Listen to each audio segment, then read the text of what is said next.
lu ci nekk am na luy tax ñu war a mën a xalaatee noonu ñi nga xam ne tam noonu lañ ko gisee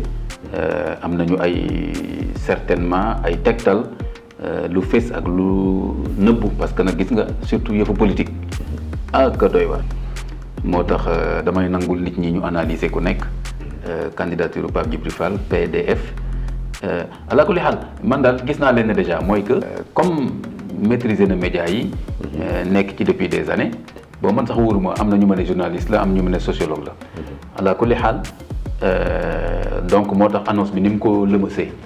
ci jàllale ko ci numérique bi loolu avantage la bu mu am par rapport ak yeneen candidats yi nga xam ne ñenn ñi mag lañu ñenn ñi maîtriser wuñu outils informatique ak tamit Radisson ala kulli xaal daal li ma lay wax déjà ça demande des moyens parce que xam naa ne location Radisson bi déjà rek ak yeneen non c'est sûr que am na ñu nekk ak moom léegi nag ni wolof di waxee ñu nekk ci ginnaaw xam nga wolof bu ci waxee loolu mooy ni am na ñoo xam ne ñoo lay pousse mais ala kulli xaal je crois que moom ci boppam nëbbu ko parce que benn jëmm du politique. kon forcément am na ñu mu àndal ñooñu fa toogoon ak moom ak ñoo xam ne ñëwuñu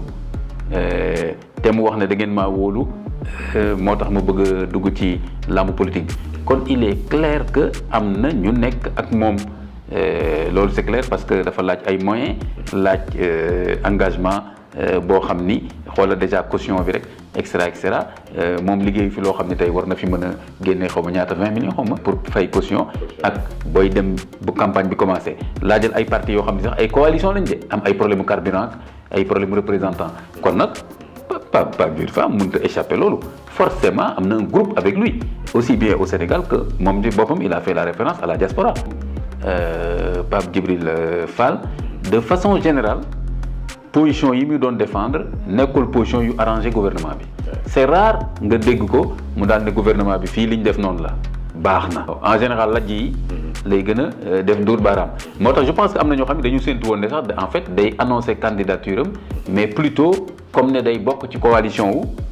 Yewwi Askan bi wala bokk wàllu Sénégal mais pas en tout cas Benno Bokk Yaakaar moom nag mu ne leen déedéet man kese maay dem te moo tax ma ne noonu mënut a doon moom kese parce que buy dem il faut que mu am ñu mu àndal ñu ko préparer le terrain bi jox ko alal pour mu mën a dem appareil la laaj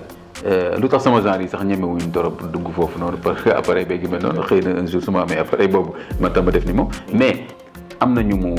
àndal jeune la am na droit comme ñëpp def politique mais man ginnaaw loolu sax am na benn jàngat moo ci amoon encore pour man fi mu nekk nii par exemple ni ñu yombalee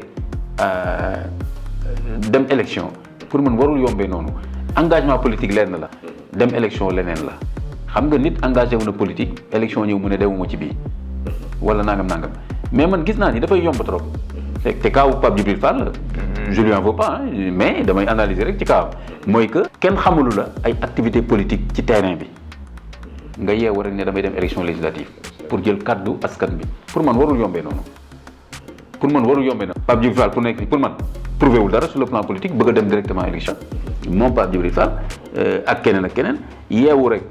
pour man moo tax ma ne léegi dañu war a def ay critères pour que kuy dem élection surtout lu mel ni maire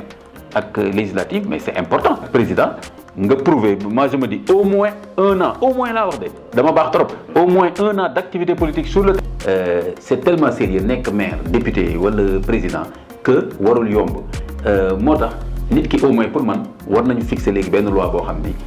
day teg ay critères bokk na ci critères yi comme ni ñu tegee parrainage mooy que nit ki na démontrer ay activités politiques sur le terrain pendant au moins un an ñu xam ne parti politique la mouvement politique la ñu xam ay idées muy développer mais nit jékki-jékki rek génn daal ne maa ngi wutali ji maire maa ngi wutali ji député maa ngi wutali ji président ci réew pour man waroo yombee noonu benn critère beneen critère bi mooy que ay fonds xaalis bi nga xam ni yaa ngi koy am sa parti sa mouvement na nekk ay fonds yu transparent yu licite ci seen origine loolu tamit ñu na leer parce que bu dul loolu lobby yi ak ñi nga xam ne ñu ngi ci àddina bi te bëgg jël kenn tabb ko ci suñu kaw mën nañ yónnee xaalis bu dul jeex du xaj te boobaa nit ki bu amee xaalis rek di neexalaate di joxe ñu bëri mën nañ koo jàppale ndax xaalis bi pas parce que dafa wax lu baax pour askan réew mi kooku deuxième critère war naa gis naa ni war na gën a leer donte woon sax loi bi xaw na ci wax. troisième chose bi mais même parti yi nekk pouvoir tey ji seen xaalis na leer. beneen bi beneen critère yi pour man mooy casier judiciaire képp ku fi wutali poste yooyu waroo am benn problème ak justice mu tuuti mu rëy. waaw fu ñu la mës a tëdd ci justice ba taqal la ci ba condamné la ci. bul doo bokk. ñeenteel bi ma tëjee boobu. ñeenteel bi na nga nekk nationalité sénégalaise unique nekk sunu maire yore sunu gox. war a yore kaddu askan bi war a bëgg a nekk président ba pare nga ne américain nga sénégalais en même temps bu affaire yi tàngee nga jël sa visa dem sa yoon.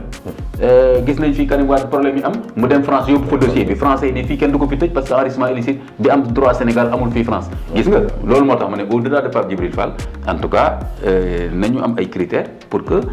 élection yi bañ a yombee noonu pour que aussi ay jàmbur bañ a dugal seen loxo ci ñi nga xam ni ñooy yore sunu kaddu wala ñooy nekk sunu maire wala ñooy nekk sunu président. yëral waay yëral xam nañu jotali yëral